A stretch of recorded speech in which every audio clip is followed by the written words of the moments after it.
Mystic vibration numerology.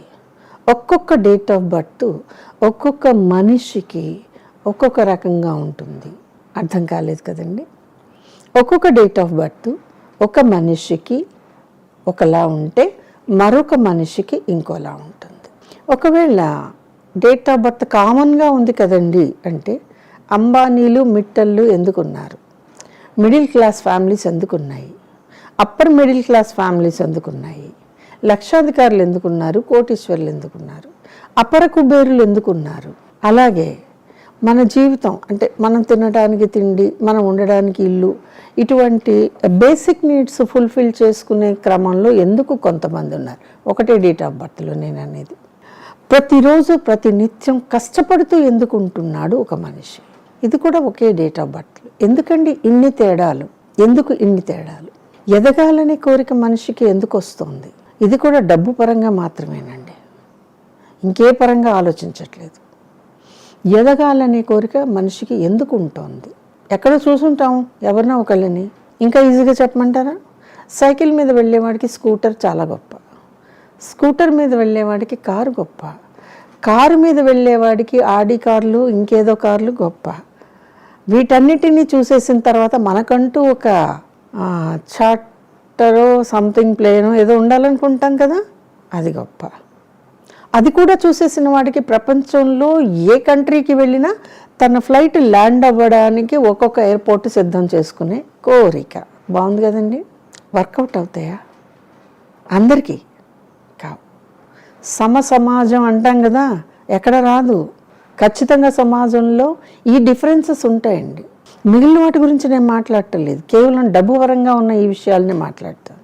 So మనం scooter నడుపుతూ ఆకాశంలో ఎగిరే ఫ్లైట్ని చూసి నాకు ఫ్లైట్ ఉండాలని కల కనటం బాగుంటుంది. అంబానీ కూడా ఇదే చెప్పాడు, కల కనండి అన్నాడు.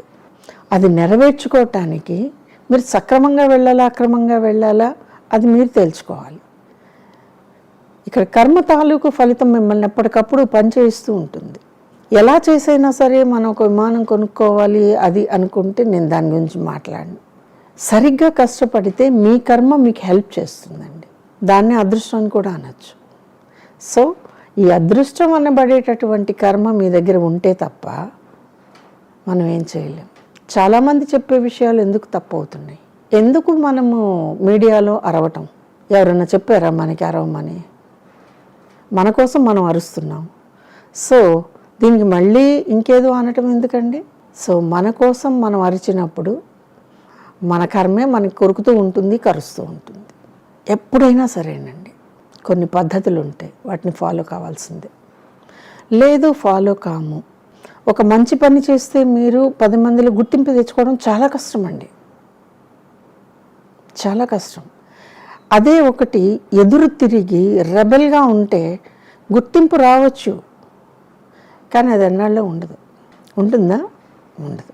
ఇవన్నీ ఆలోచించిన తర్వాత మీకు ఏమనిపించింది? ఒక డేట్ ఆఫ్ బర్త్లో ఏదైనా సాధ్యమే. కుబేరుణ్ణి ఇవ్వచ్చు, రోజువారీ కూలీలా కూడా ఇవ్వచ్చు. ఇక్కడ కుబేరుణ్ణి చేసింది అంటే మీ కర్మ అనేది అదృష్టం రూపంలో మీ వెంట ఉంది. అర్థమైంది కదండి.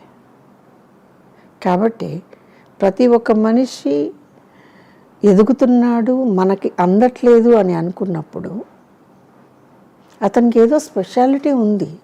ఆ డేట్ ఆఫ్ బర్త్లోనే మీరు పుట్టిన. ఇన్ఫ్యాక్ట్ 2 కవలల్లో ఒక అబ్బాయి విపరీతంగా బ్రహ్మాండంగా ఉంటాడు, రెండవ అబ్బాయి కనీసం ఆ ఛాయల్లో కూడా ఉండడండి.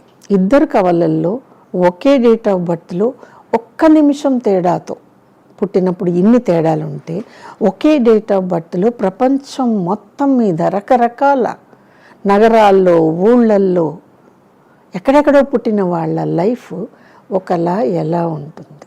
ఇప్పుడు మీకు ఆన్సర్ దొరికింది అనుకుంటాను. ఫలానా వారి డేట్ ఆఫ్ బర్త్ అయితే అదే డేట్ ఆఫ్ బర్త్ కూడా నాది, నేను ఎందుకు పెరగలేదు అని అడిగారు కదా. This is the answer. ఆ డేట్ ఆఫ్ బర్త్లో అతను అలా ఉన్నాడు అంటే అతనికి కర్మ తాలూకు అదృష్టం ఎక్కువ ఉంది. అదే డేట్ ఆఫ్ బర్త్లో పుట్టిన మీరు ఇలా ఉన్నారంటే మీకు కర్మ తాలూకు అదృష్టంగా మారలేదు. ఈ వీడియో కనుక మీకు నచ్చినట్లయితే లైక్ చేయండి, షేర్ చేయండి, మా ఛానల్ని సబ్స్క్రైబ్ చేయండి.